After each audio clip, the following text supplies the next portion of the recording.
محترم سامعین کرام، السلام علیکم ورحمۃ اللہ وبرکاتہ۔ صلو علی الحبیب، اللہ رب محمد صلی علیہ وسلم، نحن عباد محمد صلی علیہ وسلم، صلاۃ و سلام علیک یا رسول اللہ صلی اللہ تعالی علیہ وسلم۔ عزیزان محترم، اگلی ویڈیو میں آپ حضرات نے شوہر کے حقوق کے تعلق سے کچھ باتیں سماعت فرمائیں۔ آج کی اس گفتگو میں چند باتیں اور شوہر کے حقوق کے تعلق سے لے کر میں حاضر آیا ہوں۔ امید ہے آپ حضرات بغور سماعت فرمائیں گے اور ہماری ان باتوں پر عمل کرنے کی کوشش کریں گے۔ دعا ہے کہ اللہ تبارک و تعالی ہمیں اور آپ کو تمام مصیبتوں سے امن و امان عطا فرمائے، سبھی بیماریوں سے نجات عطا فرمائے۔ یہ وبا کرونا وائرس کی شکل میں جو پورے عالم میں پھیلی ہوئی ہے، اللہ تبارک و تعالی اس سے ہمیں اور سبھی کو محفوظ و معمون فرمائے۔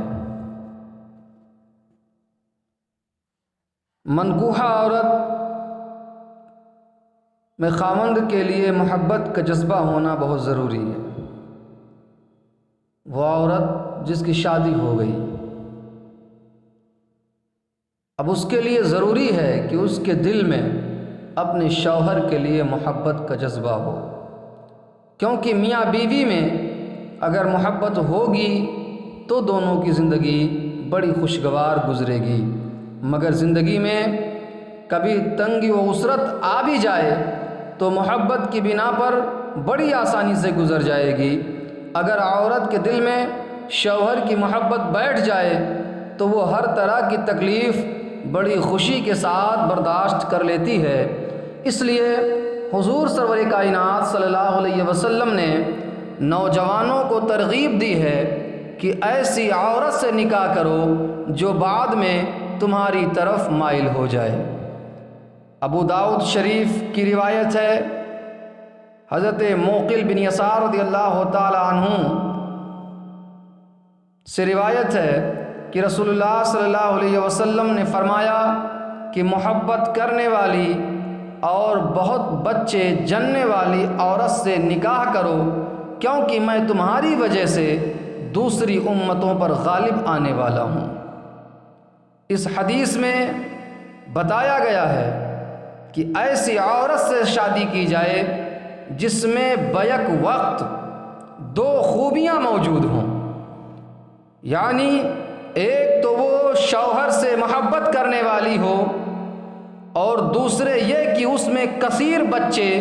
جننے کا وصف موجود ہو۔ اگر کسی عورت میں ایک وصف موجود ہے لیکن دوسرا نہیں تو اس صورت میں نکاح کرنے کا مقصد پوری طرح حاصل نہ ہو سکے گا۔ اب سوال یہ پیدا ہوتا ہے کہ نکاح سے پہلے یہ کیسے پتہ چلے کہ نکاح میں آنے والی عورت میں کیا دونوں وصف موجود ہیں کہ نہیں؟ تو اس کے لیے یہ طریقہ ہے کہ جب رشتہ دیکھا جائے تو لڑکی کے رشتہ داروں سے ان دونوں باتوں کے بارے میں معلوم کیا جا سکتا ہے، کیونکہ کسی خاندان اور کنبے کا عام مشاہدہ اس کی کسی عورت کے لیے ان صفتوں کا معیار بن سکتا ہے۔ چنانچہ ان اکثر لڑکیوں میں یہ صفات موجود ہوتی ہیں جن کے خاندان اور قرابت داروں میں ان صفات کا مشاہدہ ہوتا رہتا ہے۔ عام طور پر چونکہ اقربا کے طبعی اوصاف ایک دوسرے میں سرایت کیے ہوئے ہوتے ہیں اور عادت و مزاج میں کسی خاندان و کنبے کا ہر فرد ایک دوسرے کے ساتھ یکسانیت رکھتا ہے، اس لیے کسی خاندان کی لڑکی کے بارے میں اس کے خاندان کے عام مشاہدے کے پیش نظر ان اوصاف کا اندازہ لگا لینا کوئی مشکل نہیں ہے۔ حضرت عبداللہ بن عمر بن عاص رضی اللہ تعالیٰ عنہ راوی ہیں کہ رسول اللہ صلی اللہ علیہ وسلم نے ارشاد فرمایا، دنیا کل متاع ہے، پونجی اور فائدہ ہے، لیکن اس میں سب سے بڑھ کر جو متاع اور پونجی ہے وہ نیک سیرت عورت ہے۔ پورا گھر عورت کی زیر نگرانی ہوتا ہے، اس کے نظام کو چلانے کے لیے اسے شوہر سے تعاون کرنا چاہیے۔ اس کے بارے میں حضور صلی اللہ علیہ وسلم کی حدیث پاک یہ ہے۔ حضرت ابن عمر رضی اللہ تعالیٰ عنہ سے روایت ہے کہ نبی اکرم صلی اللہ علیہ وسلم نے فرمایا، تم میں سے ہر ایک نگراں ہے اور ہر ایک سے اس کے زیر نگرانی کے متعلق سوال ہوگا۔ امیر حاکم ہے، آدمی اپنے گھر کا ذمہ دار ہے، عورت اپنے شوہر کے گھر کے ذمہ دار ہے، پس ہر ایک نگراں ہے اور ہر ایک سے اس کے ماتحت کے متعلق پوچھا جائے گا۔ عورت کو چاہیے کہ سسرال میں جا کر اپنے میکے والوں کی بہت زیادہ تعریف اور بڑائی نہ بیان کرتی رہیں۔ عموماً یہ عادت اکثر عورتوں میں موجود ہوتی ہے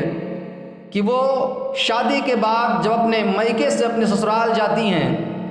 تو وہاں اپنے میکے کی اپنے سسرال میں کافی بڑائی بیان کرتی ہیں۔ کبھی اپنے ابا کی تعریف کر رہی ہیں، کبھی اپنے بھائیوں کی تعریف کر رہی ہیں، کبھی اپنے مکان کی تعریف کر رہی ہیں، کبھی وہاں کے کھانے کا پہننے کی تعریف کر رہی ہیں۔ میرے عزیز، اگر ایسی عادت ہماری کسی ماں بہن کے اندر ہے تو اپنی اس عادت کو اپنے آپ سے دور کر لیں، کیونکہ اس سے سسرال والوں کو یہ خیال ہو سکتا ہے کہ ہماری بہو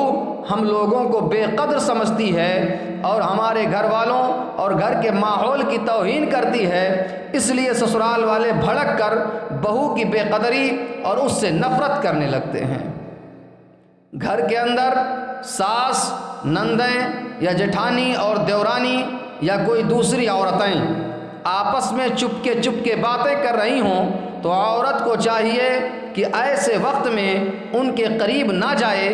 اور نہ یہ جستجو کرے کہ وہ آپس میں کیا باتیں کر رہی ہیں، اور بلا وجہ یہ بدگمانی بھی نہ کرے کہ کچھ میرے ہی متعلق باتیں کر رہی ہوں گی، کہ اس سے خواہ مخواہ دل میں ایک دوسرے کی طرف سے کینہ پیدا ہو جاتا ہے، جو بہت بڑا گناہ ہونے کے ساتھ ساتھ بڑے بڑے فساد ہونے کا سبب بن جایا کرتا ہے۔ عورت کو یہ بھی چاہیے کہ سسرال میں اگر ساس یا نندوں کو کوئی کام کرتے دیکھے تو جھٹ پٹ اٹھ کر خود بھی کام کرنے لگے۔ اس سے ساس نندوں کے دل میں یہ اثر پیدا ہوگا کہ اپنا غمگسار اور رفیق کار بلکہ اپنا مددگار سمجھنے لگیں گی، جس سے خود بخود ساس نندوں کے دل میں ایک خاص قسم کی محبت پیدا ہو جائے گی۔ خصوصاً ساس خسر اور نندوں کی بیماری کے وقت عورت کو بڑھ چڑھ کر خدمت اور تیمارداری میں حصہ لینا چاہیے کہ ایسی باتوں سے ساس، خسر اور نندوں بلکہ شوہر کے دل میں عورت کی طرف سے جذبہ محبت پیدا ہو جاتا ہے اور عورت سارے گھر کی نظروں میں وفادار اور خدمت گزار سمجھی جانے لگتی ہے اور عورت کی نیک نامی میں 4 چاند لگ جاتے ہیں۔ عورت کو اگر سسرال میں کوئی تکلیف ہو یا کوئی بات ناگوار گزرے تو عورت کو لازم ہے کہ ہرگز میکے میں آ کر چغلی نہ کھائے، کیونکہ سسرال کی چھوٹی چھوٹی باتوں کی شکایت میکے میں آ کر کرنا یہ بہت ہی خراب اور بری عادت ہے۔ سسرال والوں کو عورت کی اس حرکت سے بے حد تکلیف پہنچتی ہے، یہاں تک کہ دونوں گھروں میں بگاڑ اور لڑائی جھگڑے شروع ہو جاتے ہیں، جس کا انجام یہ ہوتا ہے کہ عورت شوہر کی نظروں میں بھی قابل نفرت ہو جاتی ہے اور پھر میاں بیوی کی زندگی لڑائی جھگڑوں سے جہنم کا نمونہ بن جاتی ہے۔ اپنے شوہر سے محبت رکھنے کی بنا پر حضور صلی اللہ علیہ وسلم نے عورتوں کو اپنے شوہر کے سامنے کسی دوسری عورت کی خوبیاں بیان کرنے سے منع فرمایا ہے۔ حضرت عبداللہ ابن مسعود رضی اللہ تعالیٰ عنہ سے روایت ہے کہ نبی کریم صلی اللہ علیہ وسلم نے فرمایا کہ کوئی عورت اپنے شوہر کے سامنے کسی عورت کی خوبیاں اس طرح بیان نہ کرے کہ گویا وہ اسے سامنے دیکھ رہا ہے۔ اسمعی کہتے ہیں کہ میں ایک گاؤں میں گیا، مجھے یہ دیکھ کر بڑی حیرت ہوئی کہ ایک حسین ترین عورت ایک ایسے مرد کی شریک زندگی تھی جو انتہائی بدصورت اور تنگ دست تھا۔ میں نے اس عورت کے سامنے بھی اظہار حیرت کیا اور پوچھا کہ کیا تم اس جیسے شخص کی بیوی بننے پر خوش ہو؟ اس نیک عورت نے مجھے ڈانٹ کر خاموش کر دیا اور کہنے لگی، میں تو یہ سمجھتی تھی کہ اس شخص نے کوئی نیک کام کیا تھا جس کا صلہ اللہ تعالیٰ نے مجھے اس کی بیوی ہونے کی توفیق سے دیا، اور اللہ نے مجھ پر یہ بہت بڑا کرم فرمایا، اور یہ کہ ہماری رفاقت میں اللہ کی مرضی شامل ہے۔ بھلا جو چیز اللہ نے میرے لیے پسند فرمائی ہے میں اس پر راضی کیوں نہ رہوں۔ بیوی پر خاوند کا ایک حق یہ بھی ہے کہ وہ خاوند کے لیے اپنی عزت و عصمت کی حفاظت کرے۔ اس کے بارے میں ارشاد باری تعالیٰ ہے، 5واں پارہ سورہ نساء آیت نمبر 34 ہے، نیک بخت عورتیں فرما بردار اور شوہر کی عدم موجودگی میں حفاظت کرنے والی ہوتی ہیں، جس طرح اللہ نے حفاظت کرنے کا حکم دیا ہے۔ پارسا اور نیک بیوی کی ایک خوبی یہ ہے کہ وہ شوہر کے لیے اپنی عصمت کی حفاظت کرے، یعنی نکاح کے بعد اپنی ذات کو کبھی بھی کسی مرد کے حوالے نہ کرے، کیونکہ عورت کی ذات مرد کی امانت ہے، اس لیے عورت کا فرض بنتا ہے کہ کسی بھی بدکاری کا نہ سوچے۔ اس کے بارے میں فرمان نبوی ہے، حضرت انس رضی اللہ تعالیٰ عنہ سے روایت ہے کہ رسول اللہ صلی اللہ علیہ وسلم نے فرمایا، جب عورت اپنی 5 نمازیں پڑھے اور اپنے رمضان کے روزے رکھے اور اپنی پاک دامنی کی حفاظت کرے اور اپنے شوہر کی اطاعت کرے تو وہ جنت کے جس دروازے سے چاہے داخل ہو جائے۔ یہ حدیث میں اگلی ویڈیو میں بیان کر چکا ہوں، یہاں بیان کرنے کی وجہ یہ ہے اس حدیث میں عورت کو حفاظت عزت و عصمت کی تاکید بھی کی گئی ہے۔ عورت کی شرمگاہ اس کے پاس مرد کی امانت ہے، شادی کے بعد عورت مرد کے لیے ہو جاتی ہے، لہذا اپنی شرمگاہ کو مرد کی امانت سمجھ کر اس کی حفاظت کرنا عورت کا بنیادی فریضہ ہے۔ اس کی حفاظت کے بارے میں مزید فرمان نبوی یہ ہے، حضرت عمر بن احوص جسمی سے روایت ہے کہ انہوں نے نبی اکرم صلی اللہ علیہ وسلم سے حجۃ الوداع کے موقع پر سنا، آپ نے حمد و ثنا کے بعد واعظ و نصیحت کی، پھر فرمایا، سنو، عورتوں سے حسن سلوک سے پیش آؤ، وہ بے شک تمہاری قید میں ہیں، تم اس جماع کے سوا ان کی کسی چیز کے مالک نہیں ہو، البتہ یہ کہ وہ واضح بے حیائی کا ارتکاب کریں، اگر وہ ایسا کریں تو ان کے بستر الگ کر دو اور انہیں بے ضرر مارو، اگر وہ تمہاری بات مان جائیں تو ان کے خلاف راستہ تلاش نہ کرو، سنو، بے شک تمہاری عورتوں پر تمہارے کچھ حقوق ہیں، ان پر تمہارا حق یہ ہے کہ وہ تمہارے ناپسندیدہ افراد کو تمہارے بستر نہ روندنے دیں اور انہیں تمہارے گھروں میں آنے کی اجازت نہ دیں، اور سنو، تمہارے ذمے ان کا حق یہ ہے کہ تم ان کے لیے اچھا لباس اور اچھا کھانا مہیا کرو۔ حضرت ابو ہریرہ رضی اللہ تعالیٰ عنہ سے روایت ہے کہ رسول اللہ صلی اللہ علیہ وسلم نے فرمایا، کیا تم جانتے ہو کہ کیا چیز لوگوں کو کثرت سے جنت میں داخل کرے گی؟ وہ اللہ تعالیٰ کا تقوی اور خوش خلقی ہے۔ کیا تم جانتے ہو کہ کیا چیز لوگوں کو کثرت سے جہنم میں داخل کرے گی؟ وہ 2 خالی چیزیں ہیں، منہ اور شرمگاہ۔ نبی صلی اللہ علیہ وسلم کی زوجہ حضرت عائشہ رضی اللہ تعالیٰ عنہ بیان کرتی ہیں کہ مسلمان عورتیں جب رسول اللہ صلی اللہ علیہ وسلم کے پاس آتیں تو آپ اس آیت کی بنا پر ان کا امتحان لیتے تھے، اے نبی صلی اللہ علیہ وسلم، جب آپ کے پاس مسلمان عورتیں آئیں اور آپ سے اس پر بیعت کریں کہ وہ اللہ کے ساتھ کسی کو شریک نہ بنائیں گی، نہ چوری کریں گی اور نہ زنا کریں گی، حضرت عائشہ رضی اللہ تعالیٰ عنہ فرماتی ہیں کہ مسلمان عورتوں میں سے جو عورت ان باتوں کا اقرار کر لیتی اس کا امتحان منعقد ہو جاتا، اور جب وہ ان باتوں کا اقرار کر لیتی تو رسول اللہ صلی اللہ علیہ وسلم ان سے فرماتے، جاؤ،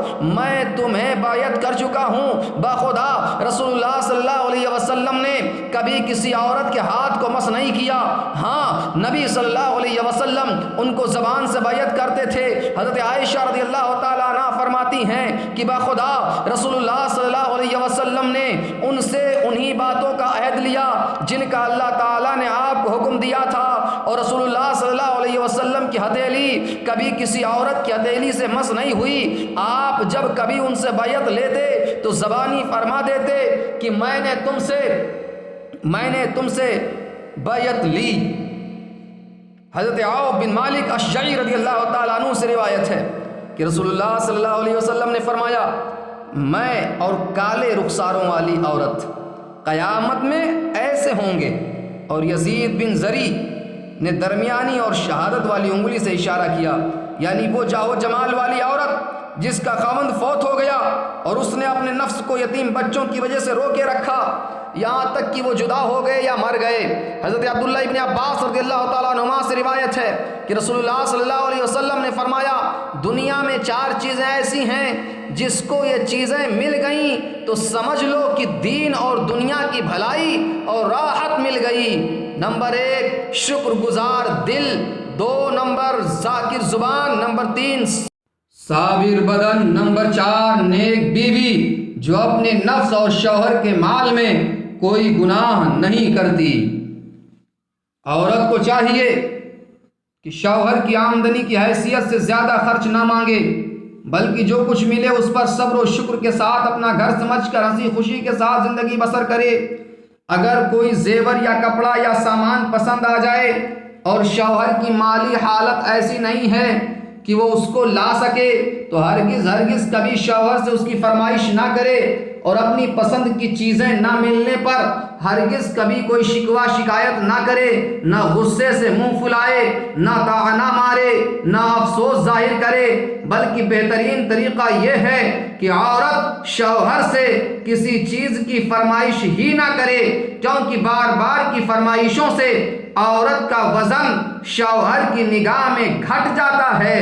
ہاں اگر شوہر خود پوچھے کہ میں تمہارے لیے کیا لاؤں تو عورت کو چاہیے کہ شوہر کی مالی حیثیت دیکھ کر اپنی پسند کی چیز طلب کرے، اور جب شوہر چیز لائے تو وہ پسند آئے یا نہ آئے، مگر عورت کو یہی چاہیے کہ وہ اس پر خوشی کا اظہار کرے۔ ایسا کرنے سے شوہر کا دل بڑھ جائے گا اور اس کا حوصلہ بلند ہو جائے گا، اور اگر عورت نے شوہر کی لائی ہوئی چیز کو ٹھکرا دیا اور اس میں عیب نکالا یا اس کو حقیر سمجھا تو اس سے شوہر کا دل ٹوٹ جائے گا، جس کا نتیجہ یہ ہوگا کہ شوہر کے دل میں بیوی کی طرف سے نفرت پیدا ہو جائے گی، اور آگے چل کر لڑائی جھگڑے کا بازار گرم ہو جائے گا، اور میاں بیوی کی شادمانی اور مسرت کی زندگی خاک میں مل جائے گی۔ فرمان نبوی ہے، حضرت عائشہ صدیقہ رضی اللہ تعالی عنہا سے روایت ہے کہ رسول اللہ صلی اللہ علیہ وسلم نے فرمایا